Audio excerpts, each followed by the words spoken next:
Buenas tardes, mi nombre es Natalie Ríos, soy estudiante de la Escuela de Gastronomía Mariano Moreno del programa de Panadería, Pastelería y Repostería. Mis compañeras de equipo son Carolina Maya y Yasmín Montañez, y en este caso les vamos a hablar sobre un producto fermentado, en este caso sería el yogur. Voy a empezar contándoles la elaboración del yogur. Empezamos por la recepción de la materia prima, que sería el yogur y la leche. Continuamos con la filtración de la leche, luego la pasteurización, que consta de llevar la leche a fuego hasta alcanzar una temperatura de 75 a 85 grados, que es el rango de la pasteurización HTST. Continuamos con el enfriamiento, que se trata de dejar descender la temperatura hasta llegar a una temperatura de 42 grados. Y en ese momento sería el momento de la incubación, es decir, el momento de agregar el yogur o el cultivo de las bacterias Lactobacillus bulgarus y Streptococcus thermophilus. Continuamos con la fermentación, luego vamos con el rompimiento del coágulo, continuamos con el enfriamiento o refrigeración de 4 grados centígrados. Con esto buscamos salir de la zona de riesgo y controlar el nivel de acidez del el yogur. Ya continuamos agregándole sabor al yogur, puede ser con la pulpa de una fruta o cosas así. Y posterior a esto va el envasado y el almacenamiento.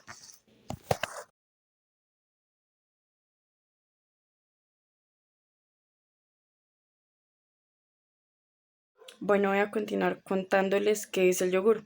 El yogur es un derivado láctico o una leche fermentada, eh, debido a que se le han introducido unas bacterias que convierten los azúcares, es decir, la lactosa de la leche, en ácido láctico.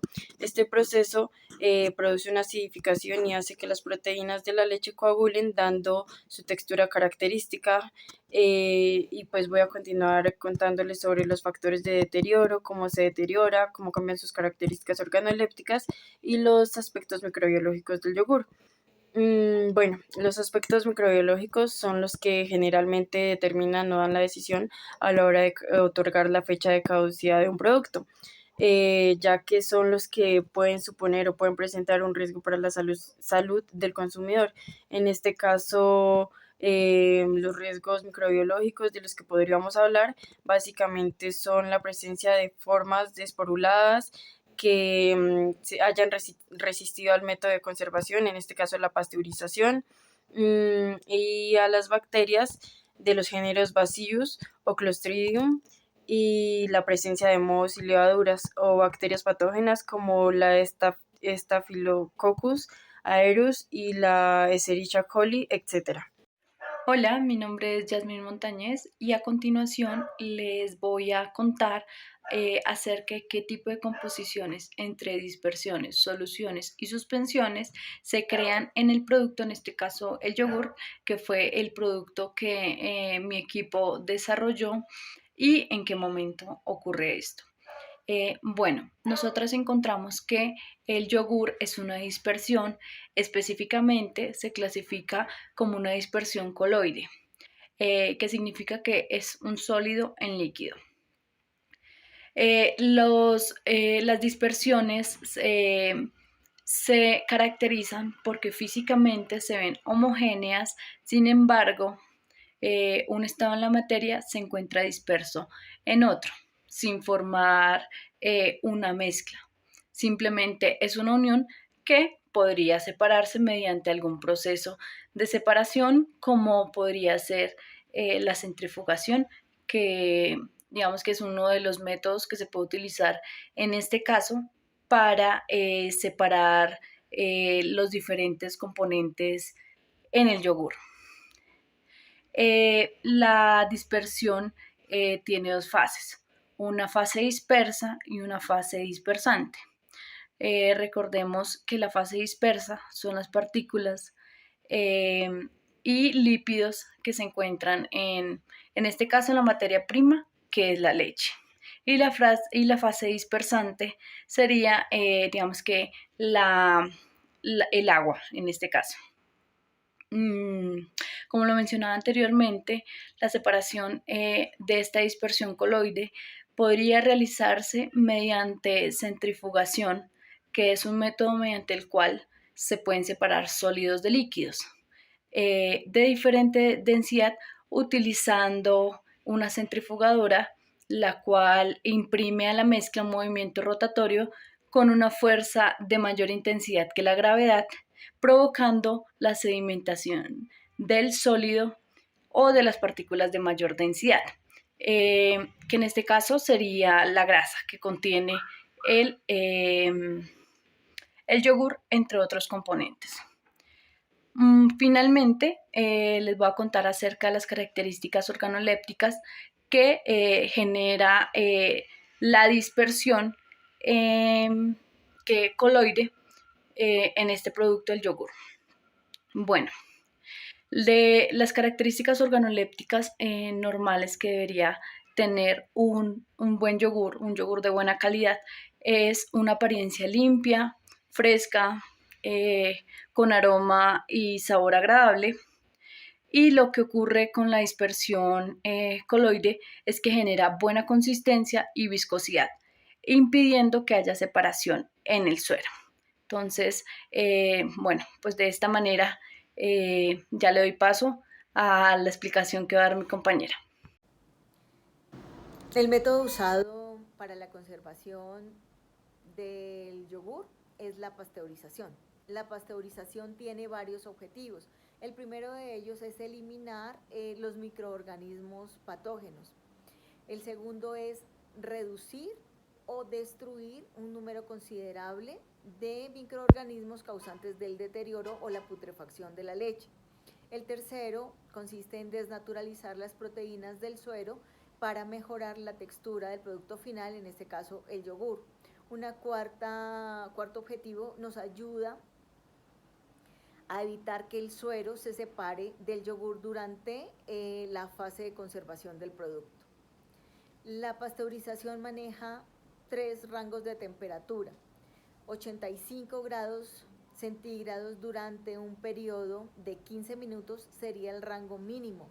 El rango por encima sería de 110 grados centígrados hasta 150 grados centígrados durante un periodo de 3 segundos. O hay una temperatura intermedia entre los dos rangos que acabo de mencionar, que sería de 90 grados centígrados durante un periodo de 2 a 5 minutos. Esta temperatura es la usada por la industria a nivel mundial. ¿Por qué no es tan conveniente usar temperaturas tan altas? Porque aunque la temperatura alta sí nos ayuda a controlar o eliminar microorganismos esporulados y termoresistentes, lo que ocasiona en el yogur es que hace cambios químicos y físico-químicos. Y además se pierde contenido vitamínico. La temperatura de 90 grados centígrados, aunque mantiene la microbiota ácido láctica, esta bacteria es favorecedora para la producción del yogur y adicional nos ayuda a controlar los gérmenes que son deteriorantes para el producto. Posterior a la pasteurización viene la refrigeración. En la refrigeración hay que tener en cuenta que la nevera debe estar en rangos de temperatura con un mínimo de 3 grados centígrados y un máximo de 8 grados centígrados. Solo así se va a conseguir que los fermentos no sigan haciendo su trabajo, sino que se paren y ya la temperatura, la textura que nosotros obtuvimos para el yogur se mantenga. Estar variando la temperatura fuera de estos rangos que acabo de dar hace que el yogur pueda presentar cambios en su sabor, cambios en su olor y se tendrían también algunos cambios que pueden ser la modificación de la textura y la viscosidad, y esto haría que se desarrollen microorganismos patógenos y pues nos alterarían el producto. Adicional, se generan reacciones químicas como la oxidación de las grasas, se perdería hidratación de la superficie del producto y adicional se va a modificar el color de las frutas que estén añadidas.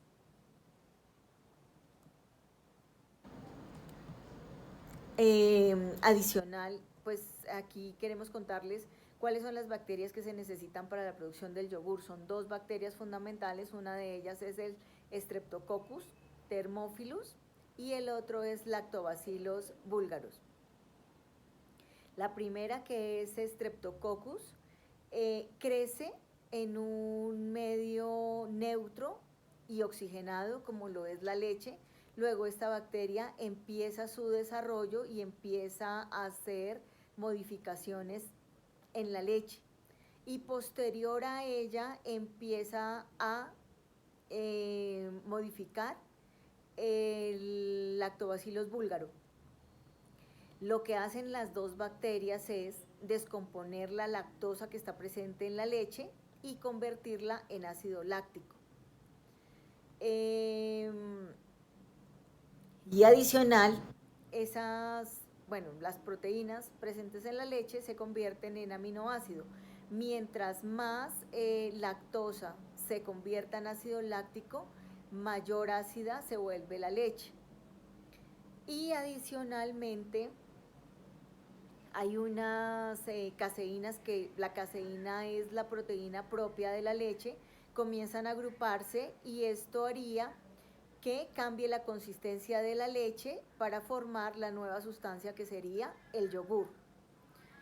Una vez que tenemos el yogur, pues tenemos un sabor y una textura que deseamos y en ese momento tendríamos que pausar el proceso de fermentación del yogur y ese proceso de fermentación se pausa con la refrigeración, llevando el yogur a temperaturas bajas como lo habíamos mencionado y estas dos bacterias detendrían el proceso de fermentación. Entonces la temperatura baja sí nos haría suspender ese proceso y conservar la textura y el sabor que nosotros deseamos en el yogur. Damos paso a Yasmín. Voy a continuar hablándoles sobre los factores de deterioro y cómo cambian sus características. Uno de los casos sería un olor agrio y desagradable. Otro caso sería una textura grumosa debido a la baja calidad de la leche o al rompimiento del coágulo del coágulo muy frío, es decir, que se dejó descender el nivel de la temperatura a menos de 42 grados centígrados, una textura muy arenosa que puede ser producida por el alto pH en el momento de romper el coágulo, es decir, que se dejó mucho tiempo en fermentación. También puede ser por las altas temperaturas de incubación, o sea, que se le agregaron las bacterias o el yogur a una temperatura superior a 42 grados. Ya lo otro puede ser elevar la temperatura en el momento de la pasteurización más de la normal, podría ser a más de 85 grados.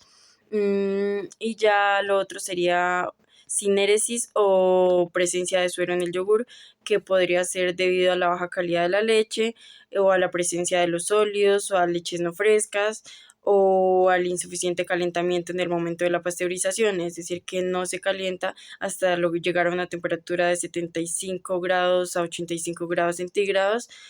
También puede ser por un alto pH, es decir, dejarlo en demasiado tiempo en fermentación, ya que pues el pH que se debe asegurar es de 4.0 a 4.4.